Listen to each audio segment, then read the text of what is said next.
that they are taking a position of, how do I want to say, that abortion is not an issue for African Americans. That the issue of abortion, this argument and debate around abortion laws being pushed, has everything to do with white birth rates, and it's only about white people, and that they don't really care about black babies, and this is that, and their birth rates are low, so white people don't want to have abortions, don't want white women to have abortions anymore because they need the birth rates to go up. And this is going on. This is a real thought. And I'm thinking to myself, it's like, wow, this is how deep the paranoia and delusion is.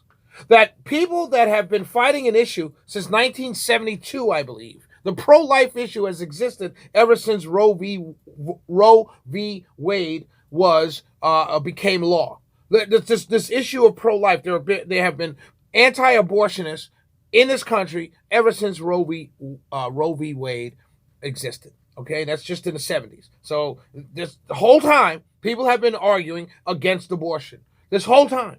And now all of a sudden these laws are being passed in order to challenge Roe v. Wade. But there's a large number of people, particularly African Americans out there, who are saying, oh, this law is only being passed because white women are having less babies and they don't want them to have abortions anymore because they want their birth rates to go up. And I'm saying to myself, wow, that's so illogical for a group of people who believe that there's another group of people who hate them so much that they're trying to eradicate them, that they would fight to eradicate themselves.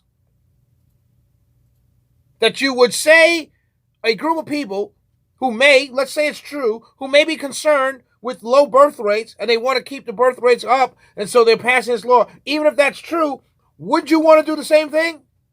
Wouldn't you want to not be legal to kill your own babies?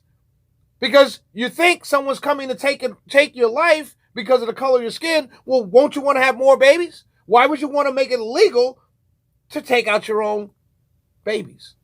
To take out your own future? Why would you want to fight to make it legal for you to be able to eradicate a third of the future babies that you're going to need in the future to keep your culture going? It's illogical. And so, well, what's a bigger issue here? It's beyond just that stupidity of race and black versus white. It's deeper than that. What it really boils down to is there's a group of people out there who, no matter what Republicans pass, they're going to hate. And they're going to hate it not based on the policy itself. They're going to hate it because Republicans passed it. And that is destructive in a two-party system in a country like America. That is patently illogical. It's genocidal. It's suicidal. And at the same time, it's also patently absurd to think like that. It means you're paranoid. It means you're delusional. And you're focused on one side of a two-sided system, believing that side is the worst side, and they're doing everything they can to kill me, but this side is the good side, and they love me. Yet both sides are the so-called white people who hate you. You see about holding two thoughts at the same time, two opposing thoughts at the same time, makes everyone a sociopath. You can't on the one side say, split people in half and say this half of white folks are good, this half of white folks are bad, but all white folks are white supremacists. It's ridiculous. So when you go through life and you look at policies based on Republican versus Democrat, and you think all the policies of the Republicans are evil, despicable, and bad, and negative, and all the policies of the Democrats are evil, are great, and heavenly, and positive, then you catch yourself in a position where you're arguing for the killing of your own babies. You're arguing for government-mandated Board of Education schools that are doing nothing. You're arguing for drug laws that will disproportionately impact you. You're arguing for crime laws that will disproportionately impact you. You're arguing for people to hand you $1,000 a month, which will take away any incentive to work.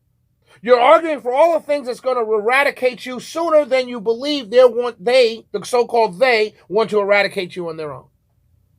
Now, if you look at the Republican side, you're looking at laws that give you choice over the schools and the education of your children, charter schools. Hey, you want to teach your children? Build your own school. Call it a charter school. Hey, that's a great idea. That's called freedom. That's Republican. You're arguing against criminal justice reform because you want to say it's not what it is. You're arguing against repealing of drug laws. You're arguing against lower taxes. You think African Americans, quote unquote, make less than white people, so you're going to pay the same percentage in taxes as people that you say you make less than? That's stupid. So you're arguing against all the things that you like or that benefit you, all because it's Republican based. But you're supporting everything Democrat based, all because you like the Democrats. And you're not realizing, because your hatred is so deep for one side over the other, that you don't even realize that you're arguing against your own interests. It's a Shelley Winter Show on the New Talk 106.7.